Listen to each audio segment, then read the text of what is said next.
Good morning mga kabayan, welcome pong muli sa ating panibagong update rito sa Calax, Cavite, Laguna Expressway.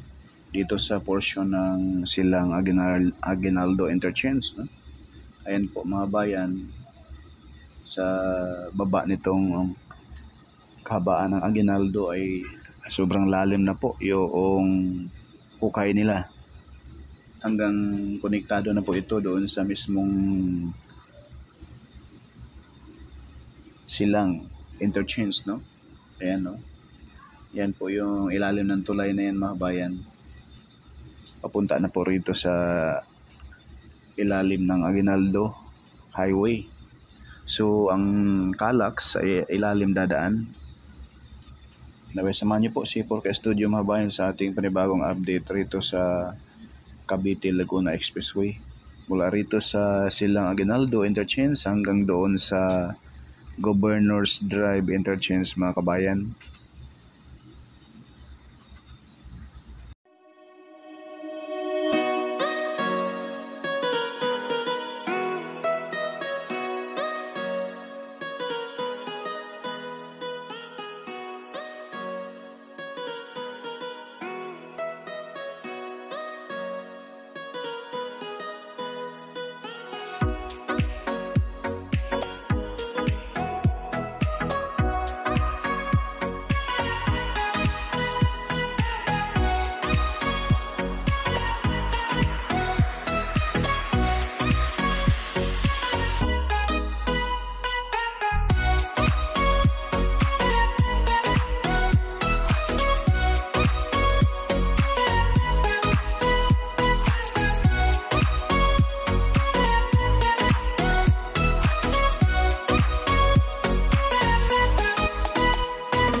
So ngayon mga bayan, narito na po tayo sa Governor's Drive Interchange. No?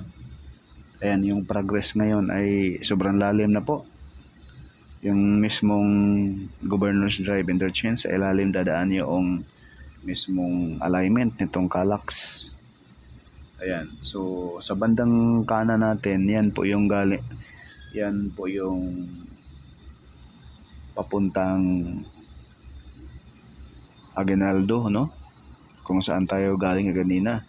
Yan po yung simentado na papuntang Barangay Adlas. Ayan, no? Simentado na po yan dyan mga kabayan. May mga update na rin po tayo dyan sa looban papuntang Barangay Adlas, no? So ang hindi sinemento, rito lang po sa baba natin.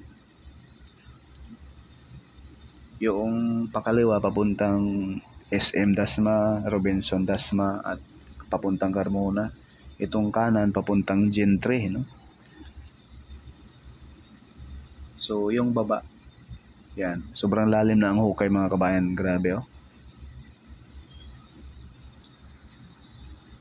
Napakalaking tulong nito at napakaswerte sa mga malalaking company rito malapit sa Governor's Drive Interchange, no?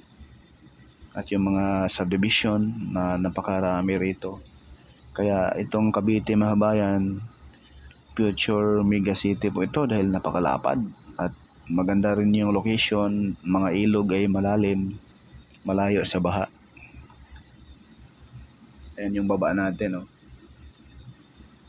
Ayan yung toll gate mga kabayan.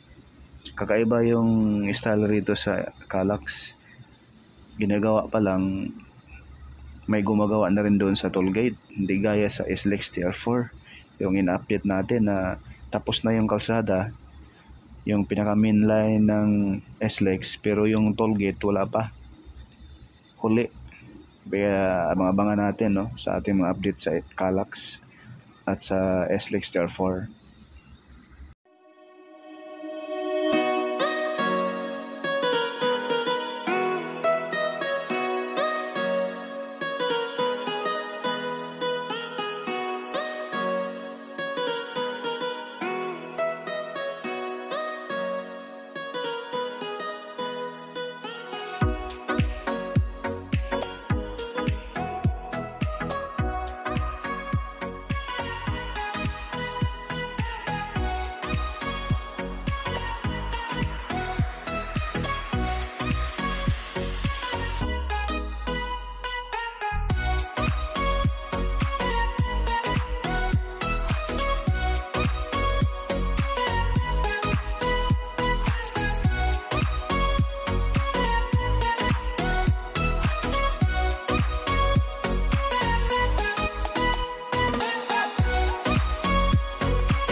So ano yan mga kabayan? Simento na yan. Nag-start na sila paglatag ng simento. Simento yun yung pahaba yan, sa bandang kanan natin. O parang ano siya, bakod. Para protection sa lupa na hindi landslide. So ito yung pakaliwa natin. Isisilipin natin kung may progress na. Mula rito, ang kasunod na area yung Mayor's Drive and then Arnaldo Highway and then open canal na. So ako po humingi ng pasensya yung upload natin kagahapon, yung nasabi ko Imus Molino, no? Imus yun mga kabayan, na gamali lang tayo, kaya pasensya, sorry po, no? Ayan. Yung ibig sabihin yung LTO ng Imus po yun doon, no? Ang nabanggit natin ay Molino. Pasensya na po. So ayan po, sa bandang kaliwa, ayan na po yung kahabaan ng Arnaldo Highway, mga kabayan. So ayan, bandang kaliwa, yan na po yung Paragrace, mga kabayan. Matagal po yung natingga dyan. Ayan po yung hinukay na ngayon, oh. Yan, sa bandang kaliwa, mga kabayan. Dati hindi pa yan magawa-gawa dahil po sa right of way. So sa ngayon, ayan na po yung progress. Ayan, inumpisahan na po paghukay, mga kabayan, sa bandang kaliwa. Ayan na po yung papunta na po yun doon sa Mayor's Drive and then Open Canal interchange sa portion na yan, sa bandang kaliwa natin.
So yan lang po muna mga kabayan yung ating latest update sa ating panibagong update rito sa Governor's Guide sa silang Aguinaldo Interchange mga kabayan.